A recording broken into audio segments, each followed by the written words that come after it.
Hello students, I go on. Welcome to Ranmalee Teachers History class.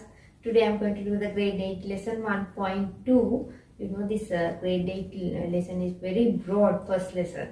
So I divided this lesson into 3. I will continue the lesson 1.3 also. So you should subscribe my channel and press the bell icon. I am continuing grade 6 to grade 11 history lessons. When you subscribe my channel, you will get every new video I upload.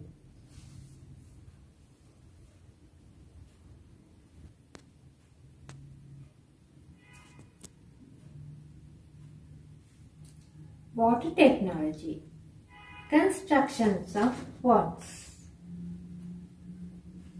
Ponds were constructed for the different types of purposes. To obtain water, for the drink and eat, to bath, like that. It is used as swimming pools, and it is used to store water for the temples, like that. Ponds were used for the different types of purposes in ancient Sri Lanka. Ponds were constructed by digging the soil and building stone walls around to protect the banks from the soil erosion. Like the swimming pools around the pool, the bunds are built. It is same like that. Ponds also same like that. It is built like swimming pools. The history of the constructing ponds in Sri Lanka runs back as far as the time of the arrival of Prince Vijay to Sri Lanka. According to Mahavansa, when the Prince Vijay arrived in Sri Lanka, Kuweni was knitting cotton near the pond. Mahavansa, which says that King Vasamba constructed many ponds to beautify the city. So you can see the way that Kuweni knitting cotton and the arrival of Prince Vijay. You can imagine from this picture.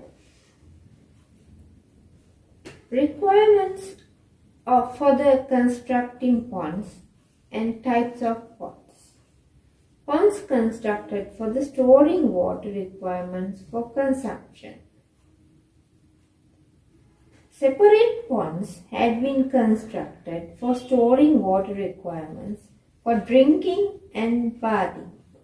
It can be assumed that the big ponds named at Pokuna in Abegiriya had been constructed to store water for bathing, and the ponds in Ranmalee in Anuradhapura has been constructed for the purpose of bathing and for the water sports. Ponds constructed for proper removal of rainwater. In order to minimize the environmental problems created due to the collection of rainwater, some ponds were constructed for this purpose. Tunnels and drains have been constructed to direct the rainwater to the ponds. The rainwater that falls to the Abegiriya Dagaba runs down the surface of the Dagaba and gets collected on the stone slabs laid in country yards. It is known as Salapatha Maluva. The water collected in the country yard then runs through the spouts that have been constructed outside the country yards and flows on the sand-laid yard, Valley Maluva. So you know that when you go to the Dagaba in your temple also, there are different types of areas, Valley Maluva, Salapatha Maluva, like that. So then the water runs along the sand-laid yard and flows into the pit that has been constructed close to the outer wall, and from the water flows through the stone tunnel into the ponds that has been constructed outside.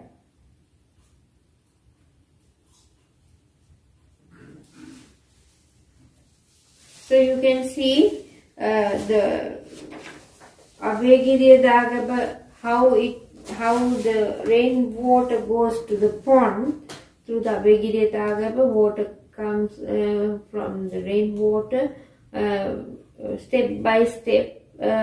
It flows to the Abhegiriya Dagaba. You can see the Dagaba, then the laid country yard.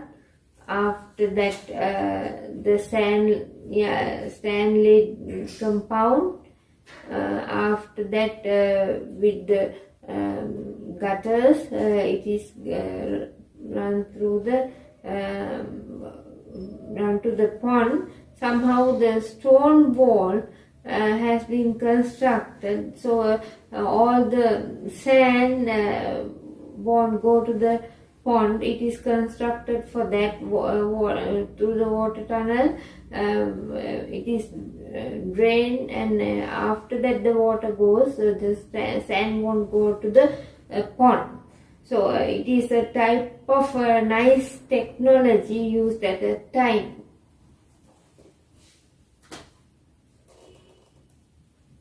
So you can see the Abhegiriya Pokuna nowadays.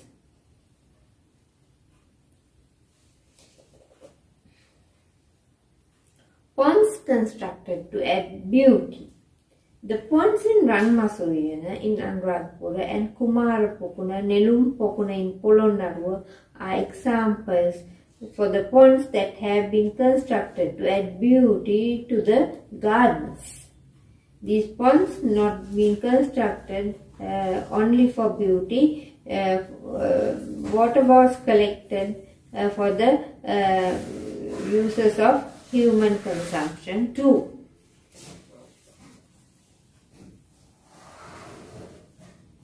Ponds have been constructed to keep the environment cool. The climate in Rajarata areas usually dry. Ponds have been constructed in every suitable places in the premises of certain monasteries in order to facilitate the monks engage in meditation, being in cool environment, so they can make their mind and meditate. So you can see the lotus pond and the Kumara Pokuna.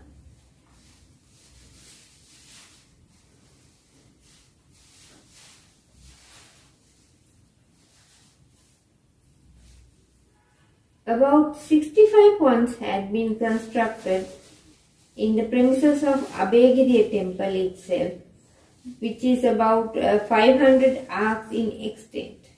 More than 40 ponds of this nature have been discovered in Rajarata archaeological site in Ampara. When the ponds are constructed close to one another, certain areas, and kept filled with water, the air in that area becomes cool because of the water vapor.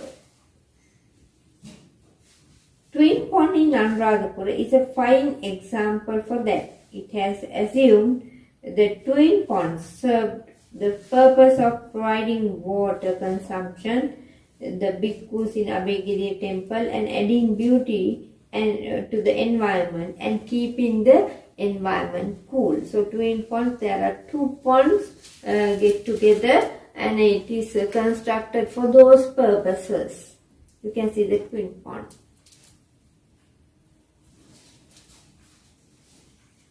The other pond is in the other side, and you can see the staircase of the other pond.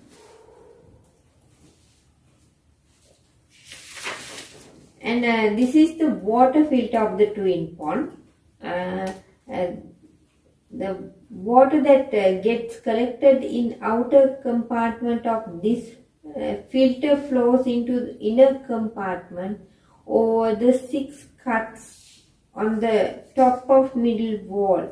Then the water flows from the inner compartment into the ponds through a pipe. So the dirty water goes to this wall. After that it is cleaned, and when it is cleared here, after that the clear water goes to the pond through a pipe. So it is a good technology used at that time.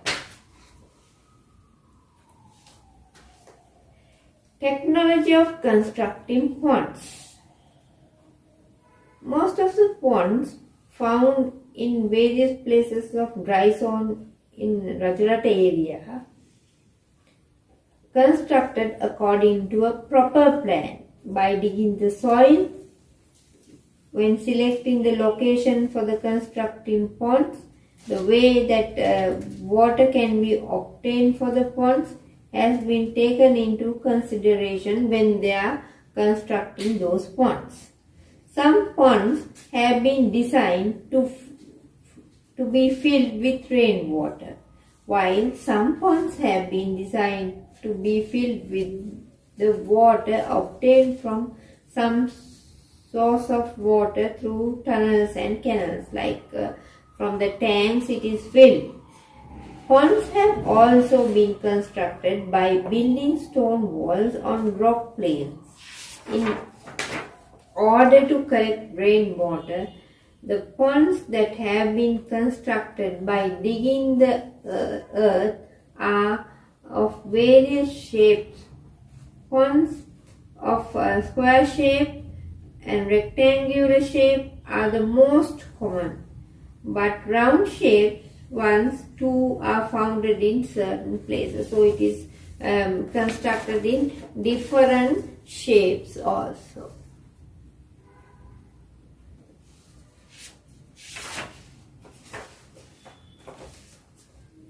In certain ponds used for the drinking and bathing purposes, there are holes that the bottom of the underground pipes have been constructed beginning from those holes in order to remove the water that becomes dirty into the canals or into the other suitable places. Twin pond and ponds in Ranmalee are example for such ponds. So those ponds, like nowadays swimming pools, when it is get dirty, they can easily remove that water and fill it again. The walls of the most ponds have been made using stone slabs in order to prevent the soil from the breaking into the ponds and to minimize the amount of water absorbed into the walls. Those stone slabs had been placed one above another, joining them with very thin stone cement, and therefore amount of water that leaks through the joining is minimized. As a flight stairs has been constructed into the easier one to climb down the pond and any water level. When the pond is filled with the water obtained through the pipes made of stones, the water is not made to flow into the pond directly. It is first sent to the filter that has been constructed outside of the pond. Earlier also I show you the well near the twin pond. It is filtered, the dirty water already filtered. After that the water has gone to the pond. So in Abegiri Dagab also you have so that the structure. So it is filtered, and after the sand is removed, the clear water goes to the ponds. So then people can easily use it for the bathing and drinking purposes. The water can be removed before it flows into the pond like that. So in order to prevent rainwater from flowing into the pond from outside, the topmost stone slabs of the walls have been fixed so that the walls rise above ground level. So normally when the raining comes, the rainwater won't go into the ponds when the stone slabs are there. In all the ponds found on the rock plains and rock funnels at the ancient monastery complex in Rajagala, a hall has been constructed close to each pond, has been filled with water for the purpose of washing the feet before getting into the ponds. So it seems depositing the sand in the ponds and adding the dirt into the water had been minimized by this. So if you go to the swimming pool also nowadays, you have so that you can, before you enter the swimming pool also there is a small area you can wash your body and go. So like that at that time also to wash the feet also they have prepared a small area so they can minimize that dirt goes to the pond. There also are signs of small cabins that had been constructed for the shade close to the ponds. Those who came to bath had been provided with the facilities get their body cooled by the being in shade before getting into the water. It is evident that ponds had been constructed according to the proper plan with a good understanding of the environmental conditions. So nowadays the way that swimming pool has built, the way that people can cool the body and get into the pool, the same technology they have used 1,000 years ago in our country. So you can imagine the technology at that time. Water gardens. Pleasure gardens or water gardens are those in which plants, trees are grown and design of spending leisure or doing sports in them. So kings used to spend their leisure time in those water gardens. King Mutasiva, who the first constructed such garden in this country.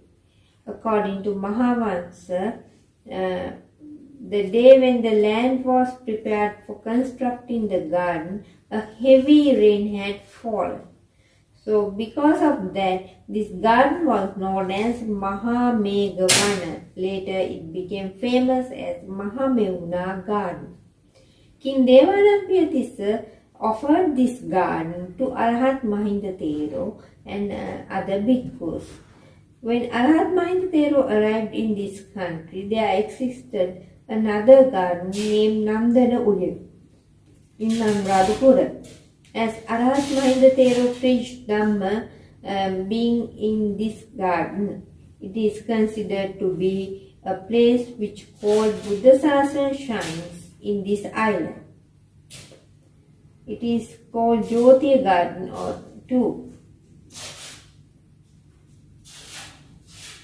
After King Mutasiva's time, King Kutakarnatissa constructed a garden named Padmaswara. In addition to them, King Vasamba, King Gotave, King Kashyapa I, King Agabodhi I, and King Parakram Bahu I also constructed gardens. Out of these ancient gardens, Ranmasu in Anuradhapura and the water garden in Sigiriya has the prominent place because those are very beautiful gardens with lot of water ponds and water flowers. Nowadays when you go to some hotels and those areas, you can see the waterfalls, those things have constructed. So in royal gardens also they have constructed such beautiful things. Royal gardens, it is also seen that gardens had been constructed in these premises. Monasteries, many bhikkhus lived. So both those gardens are very beautiful at that time. Gardens had been constructed for the bhikkhus to engage meditation leisurely. They can be called monastery gardens. It can be assumed that such gardens had been constructed at the temple of Mahavihara, Abhayagiri and Jetavanarama in Anuradhapura. So you can see the Mahamevuna garden. He says a lot of things were constructed in Anuradhapura Mahamevuna garden, Jayasri Mahamudi, Ranmalee, then the Tuparama, all are in this Mahamevuna garden nowadays. So you can see the swans in Mahamevuna garden. Planning water gardens and the technology adapted to these water gardens. Gardens had been designed beautifully with many ponds constructed in them, providing water facilities, and the gardens such as Ranmalee in Anuradhapura and water gardens in Sigiri are the given prominent places, and those are the good example for those water gardens. The areas from Isrumuni temple on the banks of Tisavava Mirisavati temple belongs to this Ranmalee.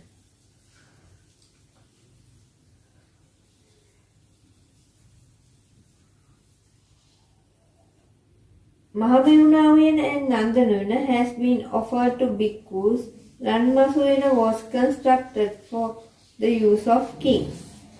A system of pipes had been constructed to make water obtained from the Tisavava flows through the garden systematically, and you can see the Nandanuyana.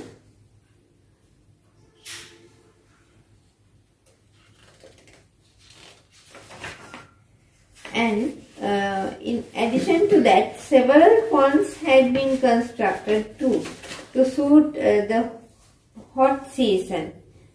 Gardens had been constructed with the open cabins, pavilions, bathing places, and the beds made the rock for laying on. The gardens had been maintained very beautifully. It can be assumed that the ponds in these gardens had been used for both bathing and water sports. So the Sigiriya garden is the most beautiful garden in Sri Lanka.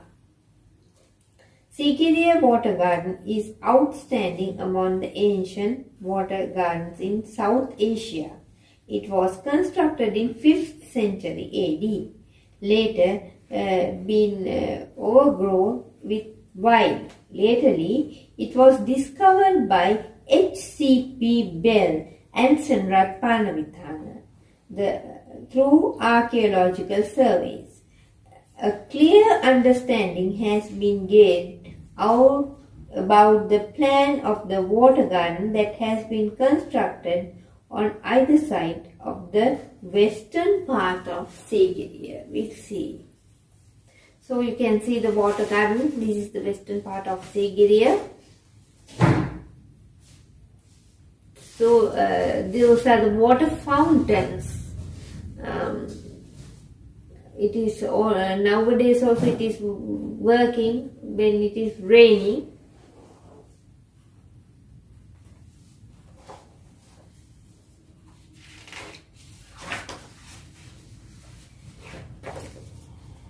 So the water gardens has been constructed on either sides, and the parallel to the road that runs westwards, beginning from the middle part of Sigiriya rock, taking into consideration to sloping the nature of the land.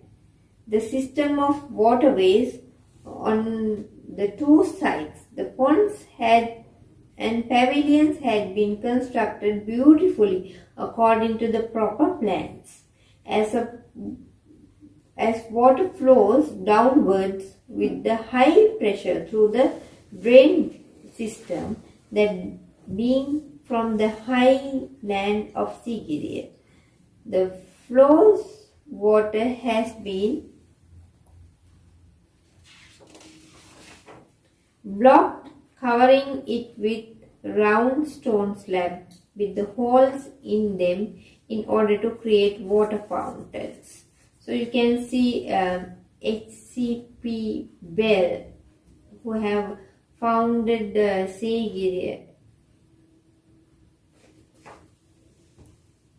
and Senrak Parnavithana, Professor Senrak Parnavithana.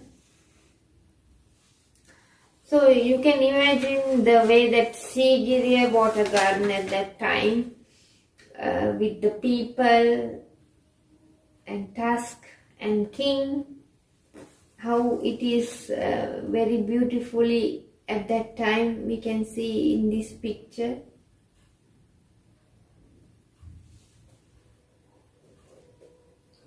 The water that flows under natural pleasures squared up through the holes of the stone slabs. These fountains function even today during the rainy season. So you can imagine the technology that has been used to create this water fountains. The pressure of the water has used for this.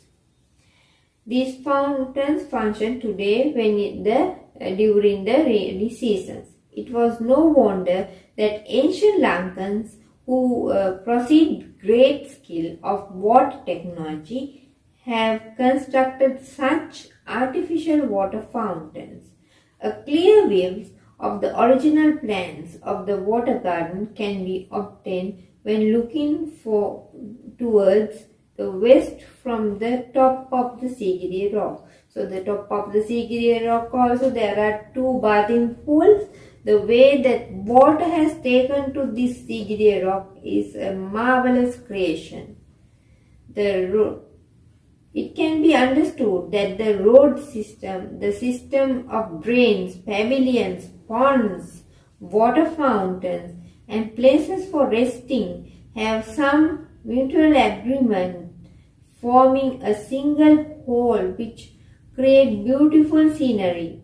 One can imagine how the beautiful this garden would have looked during time of King Kashyapa, when it was complete with it all the features such as beautiful roofs, buildings, flower gardens, row of trees, and water fountains. So you can imagine how this King Kashyapa lived in Sigiriya. Key features of water gardens. Planning the gardens to suit the nature of the land and environment. So when they are planning the garden, they never change the environmental conditions. When they are planning the nature of the land, all the slopes, the mountains, the way that it is created, all the things they never change. They use those things to beautify the gardens. Constructing well-planned system of roads within the garden, so the people can go around the garden. They have constructed such roads. Beautifying the gardens with drains, ponds, and water fountains. When you are looking at the Sigiriya, you can understand that. Creating a pleasant environment with cabins, pavilions, resting places, beautifully grown plants and trees with flowers, so people can enjoy the nature in the garden. Maintaining the gardens properly under the supervision of gardeners. So gardeners were appointed to clean the garden and take care of the garden. So those are the key features of water gardens. I hope you enjoy my lesson. I will continue lesson 1.3 also after ending the lessons that have to continue up to first term. After that I will do a revision for you with questions and answers. Thank you.